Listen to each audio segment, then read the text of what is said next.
हर हर महादेव दोस्तों आंवला नवमी जिसे अक्षय नवमी भी कहा जाता है, कार्तिक मास के शुक्ल पक्ष की नवमी तिथि को मनाया जाता है। अक्षय का अर्थ होता है जिसका कभी शरण ना हो, इसलिए इस दिन किए गए दान का फल भी अक्षय ही होता है। इस दिन आंवले के वृक्ष की विशेष पूजा की जाती है और माना जाता है कि इसमें भगवान विष्णु और शिव का वास होता है। भक्त आंवले के पेड़ की पूजा करते हैं, परिक्रमा करते हैं और इस दिन आंवले के पेड़ के नीचे बैठकर के भोजन करना अति फलदायी होता है। यह पर्व सुख, समृद्धि, उत्तम स्वास्थ्य और संतान प्राप्ति की कामना के लिए भी शुभ माना जाता है। दोस्तों, यहाँ मैं आपको आंवला नवमी की व्रत कथा बताने जा रही हूँ। इससे पहले आप अपने हाथ में अक्षत और कुछ फूल ले लीजिए। अक्षय नवमी के संबंध में कहा जाता है कि एक राजा था। उसका प्रण था कि वह रोज 1.25 मन आंवले दान करके ही खाना खाता था। इससे उसका नाम आंवलया राजा पड़ गया। एक दिन उसके बेटे बहू ने सोचा कि राजा इतने सारे आंवले रोजाना दान करते हैं, इस प्रकार तो एक दिन सारा खजाना खाली हो जाएगा, और इसलिए बेटे ने राजा से कहा कि उसे इस तरह दान करना बंद कर देना चाहिए। बेटे की बात सुनकर राजा को बहुत दुख हुआ और राजा रानी महल छोड़ करके जंगल में जाकर बस गए। राजा रानी आंवला दान नहीं कर पाए और प्रण के कारण कुछ नहीं खाया। वह भूखे प्यासे 7 दिन हो गए। तब भगवान ने सोचा कि यदि मैंने इसका प्रण नहीं रखा तो इसका मान, इसका सत नहीं रखा तो विश्वास चला जाएगा। इसलिए भगवान ने जंगल में ही महल, राज्य, बाग बगीचे सब बना दिए और ढेरों आंवले के पेड़ लगा दिए। सुबह राजा रानी उठे तो देखा कि जंगल में उनके राज्य से भी 2 गुना राज्य बसा हुआ है। राजा रानी से कहने लगे कि रानी देखो, कहते हैं ना, सत मत छोड़िए, अच्छे कर्म को नहीं छोड़ना चाहिए। सुरमा सत छोड़िया पत जाए, सत की छोड़ी लक्ष्मी फिर मिलेगी आए। आओ नहा धो करके हम आंवले का दान करें और भोजन करें।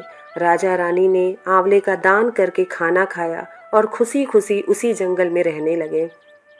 उधर आंवला देवता का अपमान करने वाले और माता पिता के साथ बुरा व्यवहार करने के कारण बेटे और बहू के बुरे दिन आ गए।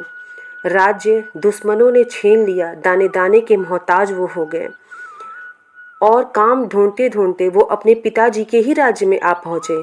उनकी हालत इतने बिगड़े हुए थे कि पिता ने उन्हें पहचाने बिना ही काम पर रख लिया। बेटे बहू सोच भी नहीं सकते थे कि उनके माता पिता इतने बड़े राज्य के मालिक हो जाएंगे, और उन्होंने भी अपने माता पिता को नहीं पहचाना। एक दिन बहू ने सांस के बाल गूंथते हुए उनकी पीठ पर एक मस्सा देखा। उसे यह सोचकर रोना आने लगा कि ऐसा मस्सा तो मेरी सास के भी पीठ पर था। हमने ये सोचकर उन्हें आंवला दान करने से रोका था कि हमारा धन नष्ट हो जाएगा। आज वे लोग न जाने कहाँ होंगे। यह सोचकर बहू को रोना आ गया और आंसू टपक टपक कर सांस की पीठ पर गिरने लगी। रानी ने तुरंत पलट कर देखा और पूछा कि तुम क्यों रो रही हो। उसने बताया, आपकी पीठ पे जैसा मस्सा है वैसे ही मेरी सांस की पीठ पर भी था। हमने उन्हें आंवला दान करने से मना कर दिया था, इसलिए वे घर छोड़ के चले गए। तब रानी ने उन्हें पहचान लिया, सारा हाल पूछा और अपना हाल भी बताया। अपने बेटे और बहू को समझाया कि दान करने से धन कभी कम नहीं होता बल्कि बढ़ता है। बेटे बहू भी अब राजा और रानी के साथ साथ साथ रहने लगे।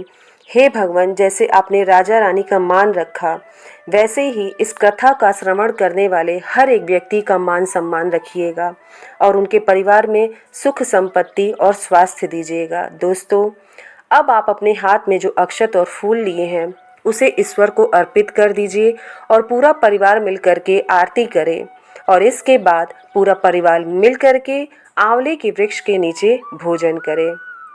याद रखिए दोस्तों, आपके द्वारा किया गया दान कभी खाली नहीं जाता। अक्षय पुण्य का मतलब ही होता है कि आपके द्वारा किया गया दान अक्षय नवमी के दिन 1000 फल गुना हो करके आपके पास वापस आता है। तो सब लोग मिल कर के बोले ओम नमः भगवते वासुदेवाय। ईश्वर आपके परिवार की रक्षा करें और आपके मान सम्मान की सदैव रक्षा करें। धन्यवाद।